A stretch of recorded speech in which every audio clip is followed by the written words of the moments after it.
Gather round, dear viewers, for a tale of love, betrayal, and second chances that will leave you as shaken as a snow globe on Christmas Eve. Enjoy the story. Greg Grayson had it all this Christmas season: a beautiful wife, Jessica, 3 adorable kids, and his pride and joy, Greg's Place, the cozy family restaurant he had poured his heart into for the last decade.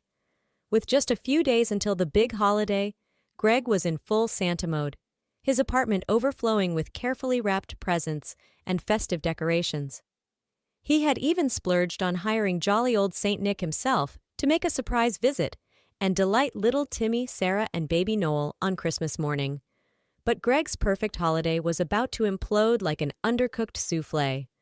As he sat on the couch admiring his Christmas handiwork, Jessica walked in, her face tense and serious. "Greg, we need to talk," she said bluntly, perching on the edge of an armchair. "I've been having an affair." Greg's jaw dropped as his picture-perfect life began to crumble before his eyes. Jessica, his college sweetheart, the mother of his children, in the arms of another man? It couldn't be. "It's been going on for months," Jessica continued, twisting her wedding ring anxiously. "I didn't mean for it to happen, but I'm in love with him, Greg. Mike and I are getting married." Rage and despair battled for control of Greg's emotions. Mike Hannigan, his so-called buddy, the guy he had watched Patriots games and shared beers with for years. "How could you do this to me, to our family?" Greg sputtered, hot tears pricking the corners of his eyes. "After everything we've been through together? What about the kids?" "The kids will be fine," Jessica said coolly. "Better than fine. Mike is a wonderful man and he loves them like his own. I'll be taking full custody, of course, and I'll be keeping the house and my car. It's only fair. You have your silly little restaurant to fall back on." The presents and twinkling lights seemed to mock Greg now, as his family and future slipped through his fingers. All his carefully laid Christmas plans were now as hollow and meaningless as his sham of a marriage. First his wife, now his children, his home. Was there anything Jessica wasn't going to take from him?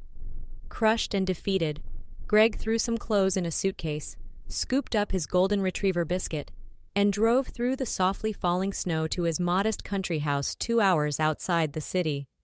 As much as it pained him, he knew he needed to give Jessica space right now. But as the city lights faded in his rearview mirror, Greg silently vowed that he would fight for his kids, whatever it took. They were his whole world. The next few weeks passed in a depressed fog for Greg. Between crashing on the lumpy couch at his rustic cottage and occasionally catching a few restless hours on the worn leather banquette at Greg's Place, he felt anchorless, cast adrift. Even his beloved restaurant, once his pride and joy, held no appeal anymore. Trendy new bistros and gastropubs had popped up on the block, siphoning away Greg's once loyal customers with their Instagram-ready small plates and craft cocktail happy hours. As Greg listlessly picked at reheated lasagna and slugged whiskey neat in his cramped back office, his assistant manager Lori poked her head in, her auburn ponytail swishing with concern. "Greg, the produce order is here and they forgot the arugula again. What do you want me to do?" she asked. Greg shrugged apathetically. "I don't know, Lori, just handle it. I trust you. Make whatever decisions you think are best." Lori bit her lip, clearly troubled by her boss's uncharacteristic malaise. "Okay, I'll take care of it. But Greg, I'm worried about you. I've never seen you like this.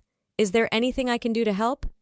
"Not unless you can turn back time and stop my wife from shacking up with my lying, cheating ex-best friend," Greg said bitterly. "I'll be fine, Lori. I just need some time." But time was a luxury Greg didn't have. That weekend, his buddies Jim and Mike strong-armed him into joining them for a guys' steam room session at the athletic club, hoping to shake him out of his funk. As the hot, thick steam swirled around them, Greg finally let loose, pouring out his anger and heartache to his friends' sympathetic ears. "I just don't get it," Greg ranted, his face flushed from the heat and emotion. "We had a good marriage, or at least I thought we did. How could Jessica throw it all away like this? And for Mike Hannigan of all people." Jim clapped a beefy, reassuring hand on Greg's slumped shoulder. "Forget that cheating hussy. You're better off without her, man. It's her loss." Easy for you to say, Greg grumbled. You're not the one who has to start over at 45. I'm gonna be one of those sad old divorced guys who eats microwave dinners alone every night and tries too hard to impress the hot young bartender. Nah, a good-looking guy like you? You'll have the ladies lining up in no time, Mike said. But hey, speaking of hot young things, what's the deal with that smoke show assistant manager of yours? Lori, right? Don't tell me you haven't noticed what a babe she is. Hey now, she's my employee, Greg protested. I can't be thinking of her that way. It wouldn't be right. Mike rolled his eyes. Always such a Boy Scout, Greggy. I'm just saying, she seems super into you. And honestly, with the way you've been moping around lately, she's probably the only thing keeping that joint of yours afloat.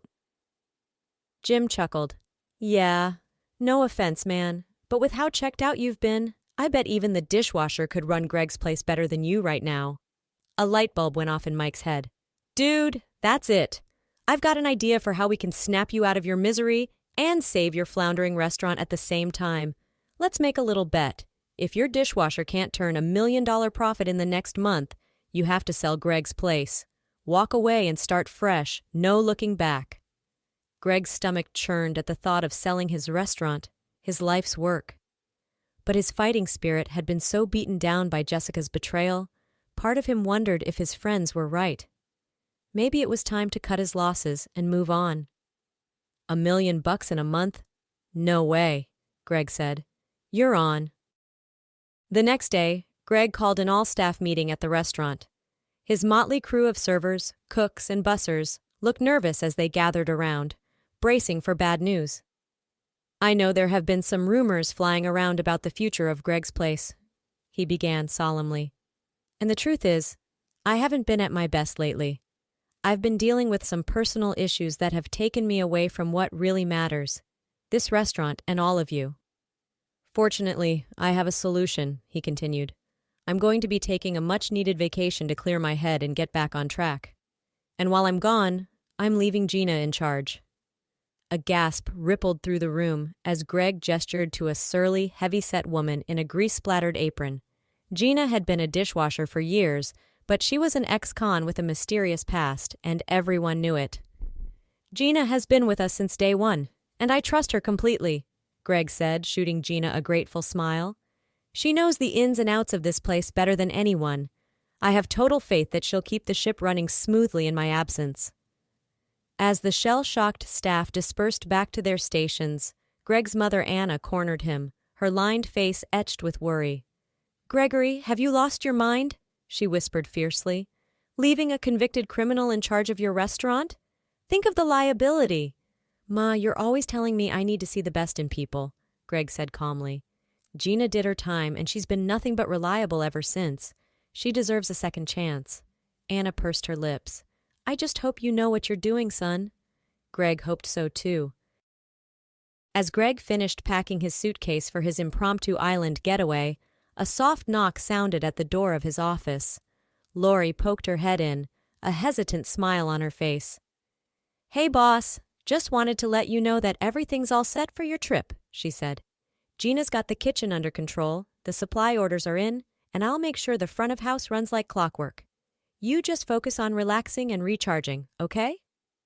Greg felt a rush of gratitude for his capable, loyal assistant. Lori, I can't thank you enough for holding down the fort while I'm gone, he said. I know I haven't been the easiest person to work for lately, but I really appreciate your support. I don't know what I'd do without you. Lori ducked her head shyly, a pretty blush coloring her cheeks. Oh, it's nothing, she demurred. You've been going through a tough time. I'm just happy I can help take some of the load off. An idea suddenly occurred to Greg. Hey, why don't you come with me? He blurted out. Lord knows you could use a break too, after putting up with my sorry ass these past few weeks. I could really use a friendly face around. Lori's eyes widened in surprise. Oh, wow, Greg, that's so sweet of you to offer, she stammered. But are you sure? I wouldn't want to impose. I insist, Greg said firmly. Consider it a bonus for being such a rock star. Now go home and pack a bag. Our flight leaves in 3 hours. As Greg watched Lori scurry off with an excited grin, he felt lighter than he had in weeks. Maybe this vacation was exactly what he needed to shake off the funk of his divorce and rediscover his zest for life. And having Lori by his side certainly didn't hurt. The girl was a knockout, with her flowing auburn hair, sparkling green eyes, and killer curves. Greg had always kept things strictly professional between them, but he'd be lying if he said he'd never noticed how attractive she was. Was it so wrong to want a little companionship after the hell he'd been through? Greg and Lori's island adventure was like something out of a rom-com montage. They sipped frozen margaritas on the white sand beach, snorkeled in the crystal-clear turquoise waters, and watched the sun sink into the ocean every evening, painting the sky in brilliant streaks of orange and pink. Removed from the stress and heartache of his everyday life, Greg felt the knots of tension loosening from his shoulders. And as he and Lori talked and laughed together over candlelit dinners and moonlit strolls, he began to see her in a whole new light. Lori was whip-smart, with a wicked sense of humor that had Greg in stitches. And beneath her bubbly exterior, she had a depth and sensitivity that surprised him. As they swapped stories about their pasts and dreams for the future, Greg realized how much they had in common. Like him, Lori was passionate about food and hospitality, with a drive to succeed that had propelled her from a small-town diner to the big city. And also like him, she had been burned by love, her heart broken by a string of bad-news boyfriends who never appreciated what a catch she was. One night, over a bottle of rum and a starry sky, their simmering attraction finally boiled over. Greg couldn't say who made the first move, but suddenly they were in each other's arms, their lips crashing together in a hungry kiss. They stumbled back to Greg's hotel room in a tangle of limbs and discarded clothing, losing themselves in the heady rush of skin on skin. All thoughts of Jessica and the shambles of his old life vanished. For the first time in months, he felt alive, desired, whole. Lori wasn't just a rebound or a balm for his battered ego. She was a new beginning, a second chance at happiness, and damned if he wasn't going to grab it with both hands. When their magical island getaway came to an end, Greg and Lori returned home walking on air, excited to see what the future would bring. But as they pulled up to Greg's place, they were shocked to find the parking lot jam-packed with cars. A line of eager customers stretched out the door and halfway down the block. "What in the world?" Greg muttered as he and Lori elbowed their way inside. The restaurant was completely transformed. Gina had ditched the generic diner decor for a cozy, rustic farmhouse vibe, with gingham curtains, mason jar flower arrangements, and chalkboard menus advertising hearty comfort food favorites. The servers bustled between tables clad in cute red and white checked shirts and denim aprons, ferrying platters of fried chicken, meatloaf, and mile-high apple pie. "Greg, can you believe it?" Gina exclaimed, greeting them with a flower-dusted hug. "The new home-style concept has been a huge hit. We've been packed to the gills since we reopened last week. I never knew this place could be so busy." Greg shook his head in amazement as he looked around at the happy, chattering diners tucking into their meals with gusto. Gina's down-home cooking had struck a chord, drawing in families, couples, and co-workers looking for an unpretentious taste of nostalgia. With the warm, welcoming atmosphere and belly-filling favorites, Greg's place finally had a clear identity to set it apart from the trendy competition. Over the next few weeks, Greg threw himself into supporting Gina's vision, working hand-in-hand with her and Lori to fine-tune the menu, train the staff, and get the word out about the new and improved Greg's Place. Gina even enrolled in some culinary classes to up her game, impressing Greg with her tireless commitment to making the restaurant the best it could be. Bit by bit, Greg felt his broken heart starting to mend.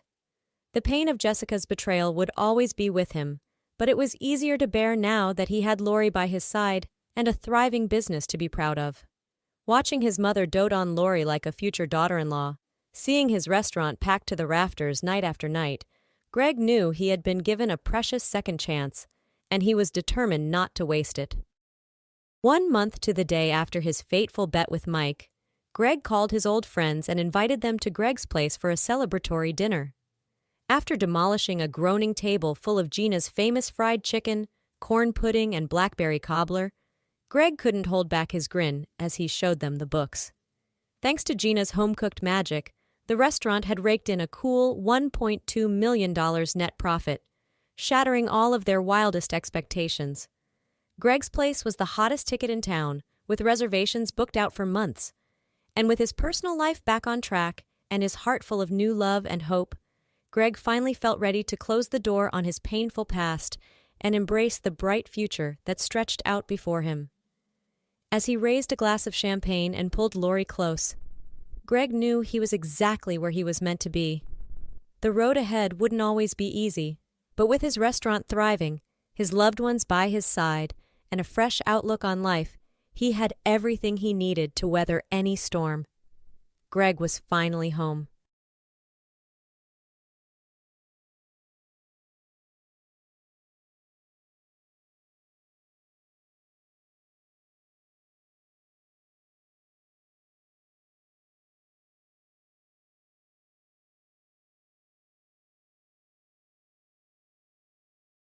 All right, everyone's presentations are done, Nick, the manager, said as he tried to move the discussion forward. Excuse me, I haven't. I recently found out something. Nick interrupted me and began to speak. There's apparently someone in this department who didn't graduate high school and is just a part-timer. Meetings should be for employees only. Absolutely right. His lackey, Mike, of course, agreed with Nick. I'm leaving. After leaving the meeting room, I started to shut down my computer. I noticed that an email had arrived, not in my personal inbox, but in the company's shared email. Thinking, there's no point in speaking up, no one will listen, I went home quietly. The next day, I heard a commotion from Nick's desk. He was staring at his computer screen, his face pale. Nick! Is something wrong? Mike looked at the screen with him. And he turned even paler than Nick. Why is he so angry? Knowing the reason for Mike's distress, I thought to myself, serves them right. My name is Adam. My mother passed away when I was in the 9th grade, and I was raised by my father. Well, you could hardly call it being raised. After my mother passed, my father changed. He drowned his sorrows in alcohol, and though he still went to work, he squandered our living expenses on horse racing. Because of that, I had to start working part-time as soon as I entered high school. Every month, I went to the convenience store with bills in hand that couldn't be auto-deducted from my father's account. Even though I endured it because I didn't want to be alone, I reached my limit in my second year of high school and dropped out. I found a live-in job at a distant inn. Thank you for everything. The day I left home, my father, still staring at the TV, spoke. Take care. That was our last conversation. Back then, 18 wasn't the age of majority, so I needed my father's permission to work, and I couldn't hide my place of employment. Yet, my father never visited me even once. I kept working just to survive, and before I knew it, I was 42. Years of hard work paid off, and I was transferred to the headquarters. I was thrilled to be recognized by the company, as I thought I'd be working in the field until retirement due to my lack of formal education. Listen up. Our work can change the future of our employees. Don't drag us down. On my first day after the transfer, Nick, dressed in an expensive suit, spoke sternly. There was a reason for this. Our inn was located in a prominent tourist destination, known so well that everyone in the state could sing its commercial jingle. At its peak, we had 5 locations within the state. But that was long ago. Due to financial difficulties and aging facilities, only the place where I had worked for many years and the original establishment remained. I was prepared to lose my job anytime, but now there was a glimmer of hope. With the rise of social media, the tourist area where the inn was located started gaining attention again. Depending on how hard the sales department, where I was transferred, worked, we could either thrive or be forced to give up this prime location to the new hotel chains continuously popping up. For Nick, who had switched careers from another industry to strengthen our sales, this was a battle he couldn't afford to lose. I understood why he had to be strict. I will do my best. Nick sneered at my enthusiastic declaration. Did you not hear what I said? I'm sorry. I thought I was listening carefully. Out of habit from years of customer service, I apologized reflexively, though I had no idea what had offended him. Someone was watching me with a smirk. In this department, there are those who are expected to excel and those who have been shoved here because they have nowhere else to go. You are the latter. It was Mike, the section chief. He's 7 years younger, at 35. But he was called to headquarters much earlier than I was and had been moving around within the headquarters ever since. I'm not jealous, but I can't accept that he's my boss.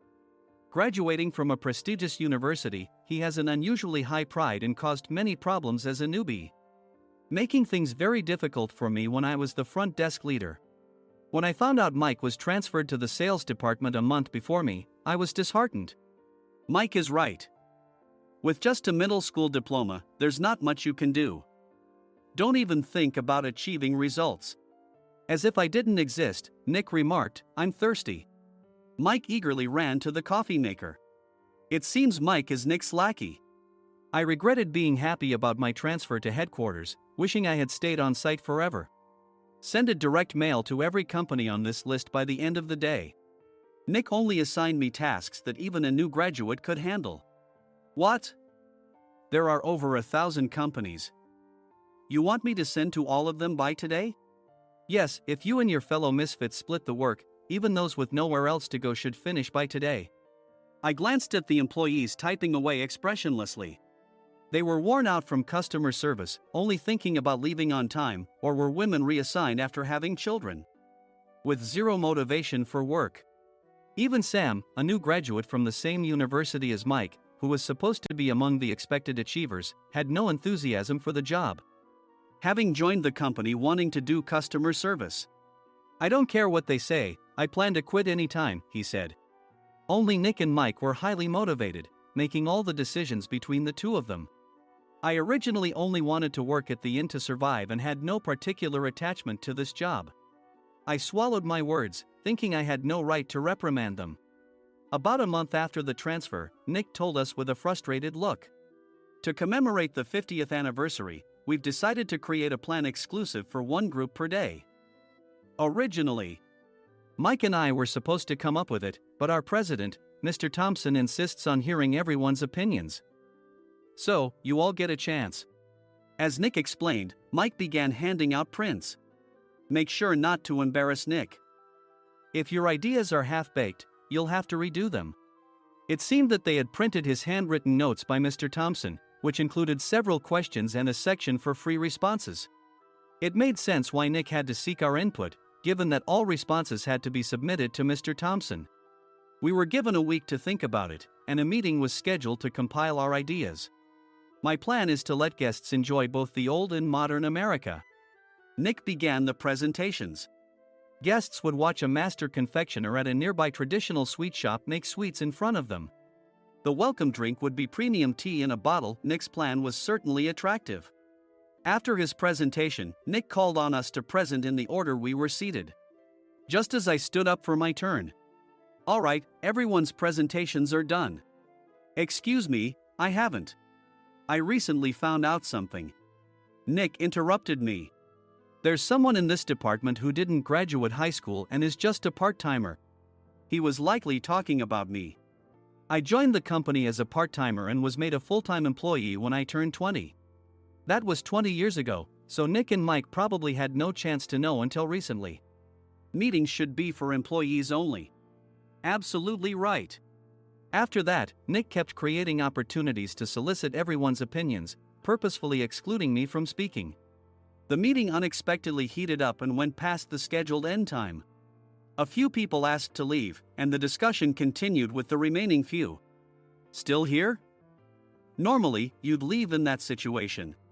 Though I had no attachment to the job initially, hearing kind words from customers made me want to make them happier. For someone like me, with nowhere to go, the inn was my home and customer service was my life. I felt pathetic about my current self. "I'm leaving." I left the conference room and started shutting down my computer. I noticed an email had arrived, not in my personal inbox, but in the company's shared email. Thinking no one would listen to what I had to say anyway, I quietly went home. The next day, while preparing the DM as instructed, I heard a commotion from Nick's desk. In his haste to stand up, he hit his knee on the desk. He stared at his computer screen, his face pale. "Nick? What's wrong?" Mike, thinking he should be the first to rush over, approached Nick while still wearing his coat. He peered at the screen with Nick. And he turned even paler than Nick. "Why is he so angry?" Who is responsible for this company? Nick, more irritated than ever, asked, and Mike answered without checking. Probably Sam. Sam wasn't there because he was attending a morning training session for new hires. Nick gave up on getting angry and returned his gaze to the screen. They were looking at an email that arrived right after the end of the working day yesterday. Apparently, no one, including me, had checked it before leaving. The email was from a large company that used us for their annual employee trips. The president and executives of that company also frequently used our services personally. President of the company, Mr. Mason himself, had declared that neither he nor his company would ever use our services again. Well, some companies cancel their employee trips or stop using our services due to financial struggles. Let's just move on. Mike kept wiping the sweat from his forehead with a handkerchief. Knowing why Mike was so agitated, I quietly watched their interaction. Do you know how much revenue we get from that company? We can find other guests to fill the rooms, but we'll lose the banquet costs, gift shop revenue, rental car fees, and more. Moreover, the gifts were supposed to be prepared by the traditional confectionery shop involved in Nick's proposed plan. If it's known that we incurred such a huge loss at this critical time, Nick's position in the company would be jeopardized. Nick took a deep breath, seemingly trying to calm himself. All right, Mike. Go to New York right now and apologize to Mr. Mason. What? You're coming with me, right? I have urgent work to do. I trust you, which is why I'm entrusting this to you. Please. Mike, believing Nick's sincerity, agreed with a determined look on his face, saying, yes. That's Nick for you. Even if Mike went to apologize, Nick would shift all the blame onto him if the client didn't change their mind. Well, it was Mike's fault to begin with, so it served him right. About 3 hours later, Sam answered a call from somewhere and repeatedly apologized, saying, I'm very sorry. Everyone watched to see what was happening. After ending the call, he informed Nick with a weary tone. When Mike arrived at the client's company, he only made things worse, further infuriating Mr. Mason. He was demanding, get his boss here immediately. It was no wonder Sam was exhausted, dealing with such a call right after returning from training. What is that idiot doing? All right, Adam, you're coming with me. If sacrificing Mike didn't work, then I must be next. Normally, I'd want to refuse at all costs, but I saw an opportunity in this situation. If I can be of assistance, I'd be happy to join you. I immediately followed Nick, and we flew to New York. When we introduced ourselves at the reception, it became clear how serious the situation was, as the receptionist personally escorted us to the president's office. Angry voices leaked through the door, making both Nick and me uneasy. Excuse me. I'm Nick, the supervisor. I understand my subordinate has caused you trouble, and I deeply apologize. Nick, with his experience in the corporate world, knew enough to offer an apology before excuses. However, his customer service skills left much to be desired. I sighed as I saw Mike trembling like a small dog in the corner of the room. What kind of training are you giving your subordinates? Mr. Mason glared at Nick with a red face. The intensity of his gaze made even Nick take a step back. Regrettably, I joined this company only 2 years ago and was unaware of Mike's issues. I should have identified his shortcomings sooner. Indeed. I should have realized sooner. No sensible person would come to apologize and then give a lengthy presentation on the drawbacks of not using their in. Nick froze, his mouth slightly open. Suspecting the worst, I picked up the documents that had fallen to the floor. It seemed Mike hastily prepared these documents on the plane, listing the disadvantages. Disadvantage 1: if you change the venue for the company trip, employees might suspect it's for cost-cutting reasons, leading to a negative impression. Reading it aloud half-jokingly, Nick snatched the papers from my hand and checked the contents with a furious expression. Among the stack of documents was a receipt from a nearby convenience store's copy machine. I felt a pang of dread, hoping he hadn't shown the receipt as well. What do you think he said when I asked what kind of nerve he had to do this? I'm very sorry. Faced with the dire situation, Nick must have thought there was nothing left to do but apologize. In a voice smaller than I'd ever heard from him, he uttered words of apology. He said, I'm a Harvard graduate. I don't believe I said anything wrong. Mike. What have you done? Forgetting his plan to pin the blame on Mike, Nick yelled loudly, even in front of Mr. Mason. I didn't do anything wrong. You're still saying that? Look at him. Mike pointed at me with a shaking hand. I was assigned to headquarters in my 20s and now I'm a section chief. This guy only made it to headquarters at 42. Everything I've done proves I was right. So why are we losing the contract? Having said his piece, Mike collapsed to the floor. Of course. You were sent there because you had nowhere else to go. Mike never expected to hear such words from someone he looked down upon. He lunged at me, and Nick hurriedly stepped in to stop him. Mr. Thompson told me Mike is a quick thinker, and to take good care of him. There's no way he was pushed aside. Don't make things worse here. He didn't say quick thinker, he said only quick-witted, didn't he? I don't remember that part. I recalled the many troubles Mike caused when he was a newbie. When Mike was on the front line, his pride was so high that he never apologized to customers. Customer service, especially in our job, doesn't work alone. It brings both good and bad situations. If the front staff or housekeepers made mistakes, or the cleaning company didn't properly clean a room, one had to apologize to the customers regardless of personal fault. Mike, in such situations, would never apologize, insisting he wasn't at fault. This often angered customers, and as the front desk leader, I frequently had to apologize on his behalf. He caused complaints and disrupted operations, which is why he was quickly moved to headquarters. In departments where he didn't interact directly with customers, his quick thinking was beneficial and things went well. But it seemed his flaws were starting to show. Corporate reservations are supposed to be entered into the system by the sales representative. But a quick check yesterday revealed that more than 10 items were missing from the client's reservation. The handover document clearly stated what needed to be prepared. Why didn't you enter it into the system? Why do we have to give them special treatment? Filling rooms near the banquet hall, setting up all the food in advance. Specifying the brand of wine, they're too demanding. No wonder he always angered customers, I thought, feeling a headache coming on. Grouping them in rooms near the banquet hall is for our benefit too. It makes it easier for the staff to set up beds and serve breakfast since everyone's schedule is synchronized. As for the other requests, Mr. Mason suggested them to lighten our load. I didn't know that. Nick finally seemed to realize that Mike was the one who had angered the client. What did you say to them? I just told them we wouldn't give them special treatment anymore. We shouldn't waste effort on things that don't bring in money. I was utterly exasperated at his lack of understanding of customer service. Of course, we shouldn't comply with unreasonable demands. But carrying over successful practices from past stays makes customers feel remembered and enhances their experience. Good memories encourage repeat visits. That's part of our job. I looked down at Mike, who was sitting on the floor. In our job, nothing is a waste. Mr. Thompson likely moved you to the sales department, hoping you'd finally understand this. How do you think he feels now that you've failed to meet his expectations?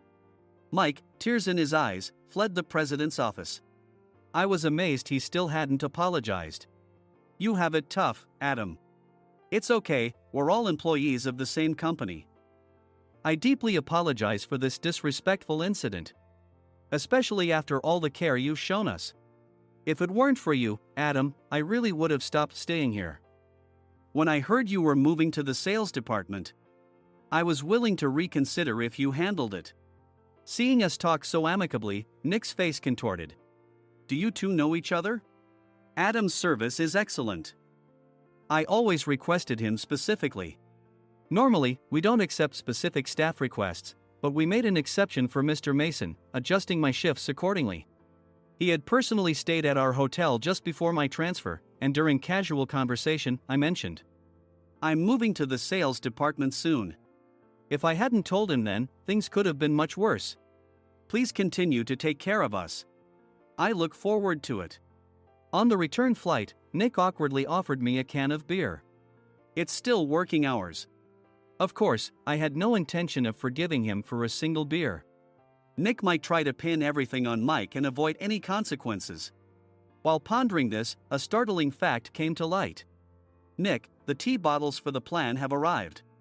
I handed Nick a bottle labeled with our inn's name. They look good. What are you talking about? These are plastic bottles. I had assumed we would use the trendy, high-end bottling tea. But what arrived were ordinary plastic bottles of tea with customized labels. The only unique aspect was the label, which had the inn's name, making it look customized. Upon further investigation, I discovered that a substantial amount of money was set to be paid to the tea company. It was priced like bottling tea. Does this plastic bottle really cost $100 each? The tea inside is specially blended for us. The extra cost is for that.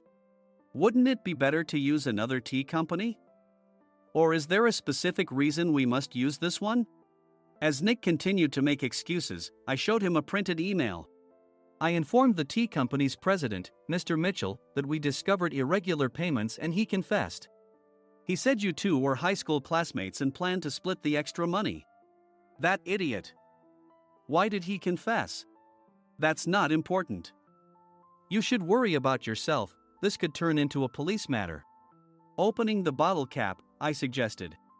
How about calming down with this tea? It supposedly has a relaxing effect. Nick drank the tea frantically. In the following days, decisions were made about their fates. Mike was reassigned to the General Affairs Department, with no chance of transfer or promotion, as per Mr. Thompson's orders. As for Nick, since the payment to the tea company hadn't yet been made, he narrowly avoided legal trouble. Instead, he was encouraged to leave the company, and to avoid further complications, Nick submitted his resignation. Rumor has it that connections between HR departments have made it difficult for him to find new employment.